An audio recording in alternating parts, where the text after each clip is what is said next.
টুনটুনি, বাড়িতে আছিস? কে? অনেকদিন তোর সাথে দেখা হয়নি তো, তাই না বলেই চলে এলাম তোর সাথে দেখা করতে।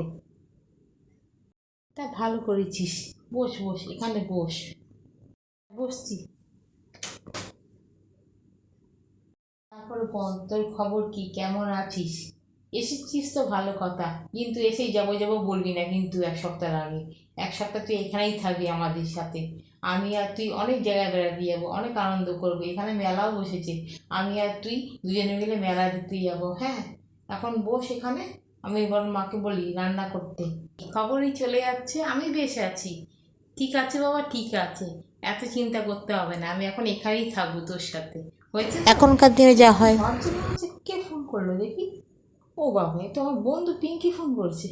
এখন ফোনটা ধরবো? আচ্ছা, ফোনটা ধরলে যদি বাড়িতে আসতে চায়, কি বলবো? এখন তো আবার খাওয়া দাওয়ার ব্যবস্থা করতে হবে। এত ঝামেলা, তুই ভাল লাগে না এসব আর কি। ঠিক ফোন করেছে এখন আমাকে। বরং ফোনটা কেটে দেবো? না, সেটা মনে হয় ঠিক হবে না। বরং ধরেই দেখি কি বলছে। হ্যালো, কি আজকে আসবি? না না, এখন আসতে হবে না। আমি তো এখন বাড়িতেই নেই। এখন তো আমি মা বাড়ি বেড়াতে এসেছি। আমি বললাম তোকে ফোন করবো, এখন তুই ডাক। ঠিক বুঝেছি, বাড়িতে আসা ধান্দা করেছে।